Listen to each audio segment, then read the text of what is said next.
Renungan pada hari ini diambil dari Injil Yohanes. Demikian firman Tuhan yang disampaikan di dalam Yohanes 7 ayat 38 sampai 40. Barang siapa percaya kepadaku seperti yang dikatakan oleh kitab suci, dari dalam hatinya akan mengalir aliran-aliran air hidup. Yang dimaksudkannya ialah roh yang akan diterima oleh mereka yang percaya kepadanya, sebab roh itu belum datang karena Yesus belum dimuliakan. Beberapa orang di antara orang banyak yang mendengarkan perkataan-perkataan itu berkata, "Dia ini benar-benar nabi yang akan datang."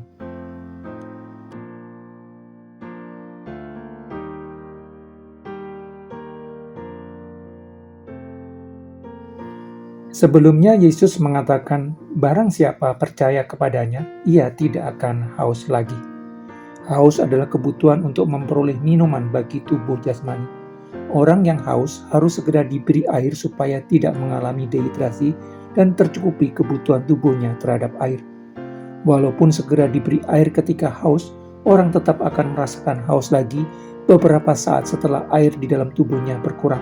Minum lagi, haus lagi, demikian seterusnya.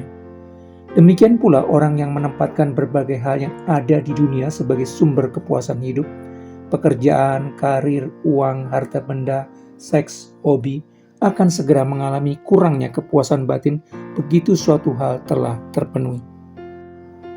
Ketika orang berpikir bahwa berbagai hal yang dianggap penting akan dapat memberikan kepuasan batin sehingga harus diperoleh, maka berbagai hal yang menjadi tol ukur pencapaian itu akan menjadi tujuan hidupnya.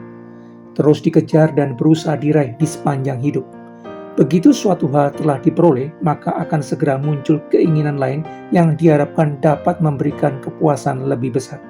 Begitu seterusnya. Sesuatu yang memaksa orang untuk memperolehnya adalah tuan dari orang itu. Orang yang dipaksa untuk melakukan dan mendapatkan sesuatu adalah budak dari keinginan itu.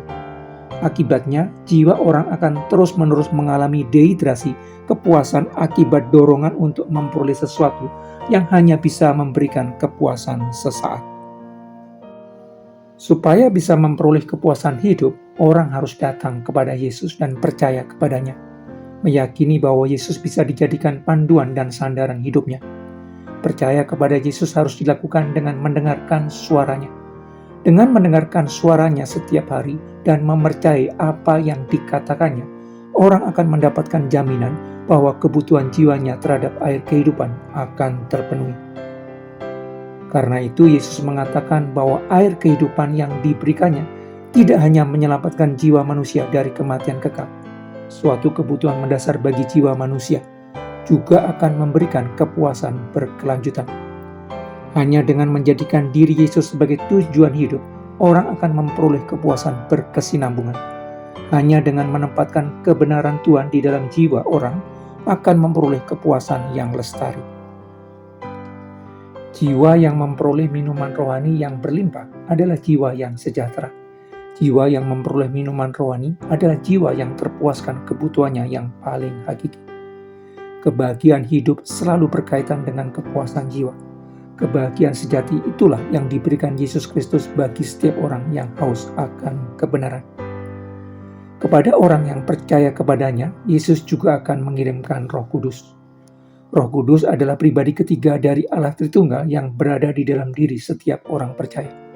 Roh Kudus akan menyertai orang percaya, mengingatkan segala sesuatu yang telah dikatakan Yesus Kristus, dan mengajar orang percaya mengimplementasikan ajaran Yesus Kristus di dalam kehidupan.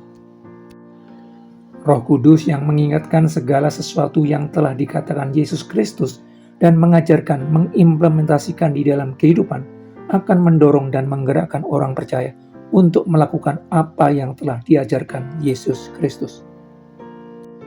Roh Kudus akan menolong orang percaya mengerjakan pekerjaan baik yang disiapkan Allah baginya, misi yang disiapkan Allah baginya. Tuhan mengendaki setiap orang menjadi kepanjangan tangannya untuk mengerjakan apa yang Tuhan kehendaki supaya kehendak Tuhan terjadi di bumi seperti di sorga. Kepada setiap orang diberikan tugas yang berbeda satu dengan lainnya. Kepada setiap orang diberikan misi yang berbeda satu dengan lainnya. Misi adalah sesuatu yang dikerjakan dengan sungguh dan berkelanjutan oleh seseorang untuk mewujudkan kehendaknya. Allah telah memberikan misi hidup kepada setiap orang percaya. Misi hidup yang spesifik dan berbeda untuk setiap orang percaya. Tanpa menemukan pekerjaan baik yang dipersiapkan Allah bagi setiap orang percaya, adalah tidak mungkin mengerjakan misi hidup yang diberikan Allah. Misi untuk melakukan pekerjaan baik di sepanjang masa hidupnya itu harus dicari. Misi yang dicari dan telah ditemukan lalu dikerjakan dengan sepenuh hati. Sehingga pada akhirnya setiap orang percaya bisa mengatakan seperti yang Yesus katakan, "Aku telah mempermuliakan Allah di bumi dengan jalan menyelesaikan pekerjaan yang Allah berikan kepadaku untuk melakukannya." Ketika orang percaya membiarkan dirinya dituntun Roh Kudus mengerjakan pekerjaan baik yang disiapkan Allah baginya, orang percaya telah menjadi kepanjangan tangan Allah untuk mewujudkan kehendak Allah di bumi. Ketika orang percaya menjadi kepanjangan tangan Allah mewujudkan kehendak Allah di bumi, telah masuk ke dalam kehidupan sesungguhnya yang selaras dengan rancangan damai sejahtera Sang Pencipta kehidupan.